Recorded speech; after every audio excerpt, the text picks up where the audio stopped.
Welcome to Putting Together the Pieces Program 2, Automated Payroll. This program covers topics from 1 through 6, IPO algorithm design, using variables and arithmetic, making decisions, and it introduces formatting decimal output. Here are the learning outcomes. New topics: we will be using if-else in the program solution and formatting output. Here is the programming problem. The automated payroll program generates an employee pay stub that includes their name, hours, gross pay, and overtime amount. An accounting clerk enters the worker's name, hours, and pay rate. A regular worker works 40 or less hours per week. If a worker exceeds 40 hours, they are paid time and a half, which is 1.5 times the pay rate, for those hours in excess of 40. We will be using our input, process, output approach to solving this programming problem. And of course then we will be starting with identifying the output. We look for those words like generate, output, produce, and we see in the first sentence that the automated payroll program needs to generate an employee pay stub that includes their name, hours, gross pay, and overtime amount. Let's include those in our list of outputs.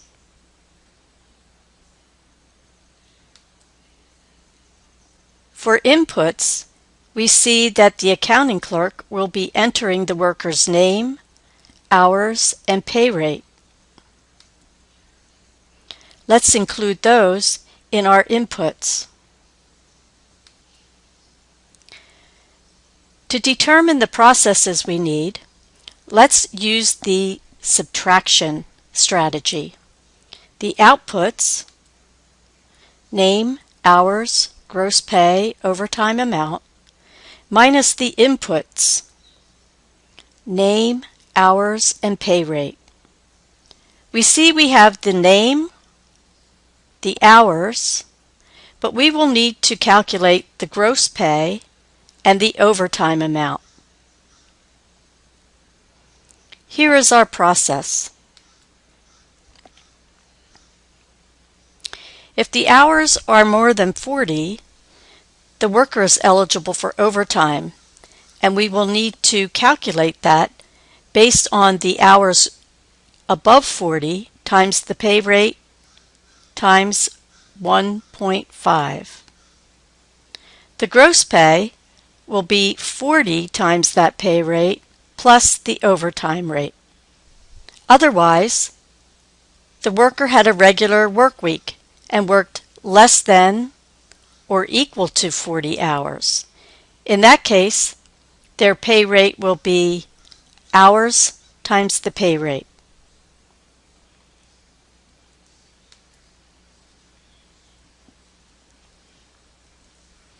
Now we need to identify the variables. We want to use good naming conventions so that the intent is clear to anybody reading the program. For input, let's use name, hours, and pay rate.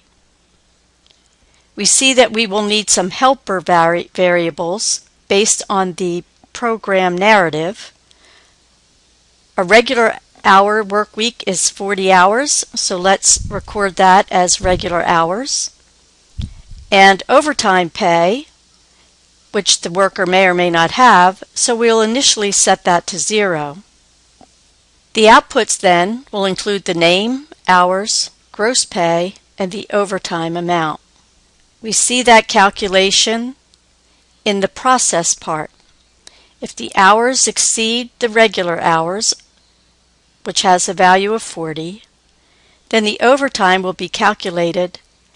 Then their gross pay will consist of the original 40 hours times the pay rate plus their overtime pay. Else, the worker worked a regular work week, we just multiply the hours times the pay rate to calculate the gross pay.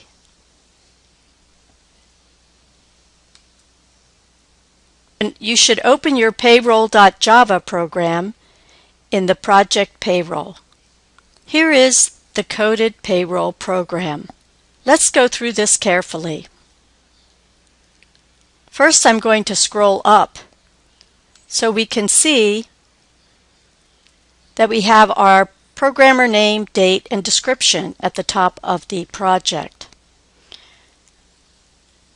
Notice the two import statements under the package declaration. We need to include the scanner because the accounting clerk has to enter the information about our worker. So we will be reading that information from the keyboard. We are also including java.text.decimal format so that we can format the output payments neatly with 2 digits after the decimal point. Here are our variables: string name, int hours, int regular hours set to 40. We have double pay rate, overtime pay initially set to 0, and gross pay. We declare a scanner to capture input from the keyboard. The input section of our program asks the employee for their name, the hours they worked, and their hourly pay rate. Now this is the accounting clerk that will be entering this information. Let's take a look at the process. We need to calculate the gross pay. If the hours are greater than regular hours, which is a 40-hour work week, then we have to pay them some overtime. We calculate the overtime by multiplying those hours above 40 times the pay rate times 1.5. The gross pay then consists of the regular hours, 40, times the pay rate, plus the overtime pay that was calculated based on the hours worked greater than 40. Now, if the worker didn't work more than 40 hours, we are going to make the gross pay will be equal to the hours times their pay rate. Output from this program, we use a decimal format with a pattern that will assure that we have 1 digit before the decimal point and 2 digits after the decimal point. The leading pound sign implies that there may or may not be digits in front of that first 0 digit. So there may be tens column, there may be hundreds, thousands column. That will all work. We will have at least a ones column, and we will have exactly 2 digits after the decimal point using this format style.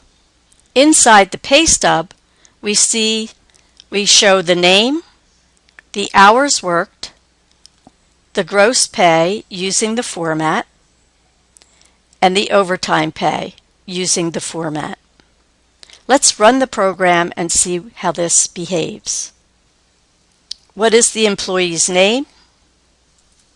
All right, let's have Rich Man. Enter the hours Rich Man worked this week. Well, Rich Man's a hard worker. We'll say he worked 50 hours. And Rich Man's hourly pay rate, Rich Man makes a pretty good salary. Let's pay him $100 an hour.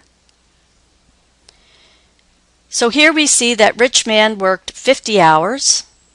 The first 40 hours will be paid at the rate of $100 per hour, and the remaining 10 hours will be paid at $150 an hour.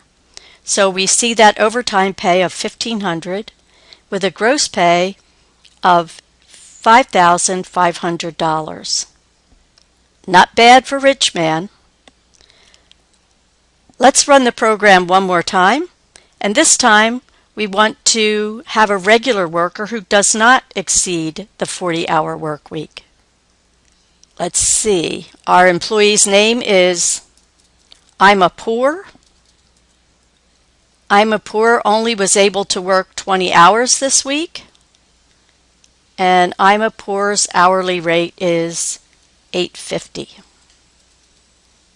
So I'm a Poor earned $170 for the week. She had no overtime pay, and her 20 hours worked were paid at a rate of $8.50. Let's recap on the if-else. If the hours exceeded the regular hours of 40, then we need to pay overtime. We calculate the overtime, and we add that to the gross pay, which is calculated based on the 40 hours times the pay rate. If they worked less than the regular hours, or equal to the regular hours, we follow the else path, and the worker is paid based on the number of hours times the pay rate. The decimal format will assure that we get 2 digits after the decimal point and at least 1 digit in front of the decimal point, even if it's 0. Putting together the pieces Program 2 showed us how we can make a decision in a real programming problem and how to do some formatting for 2 digits after a decimal point. Happy Java coding!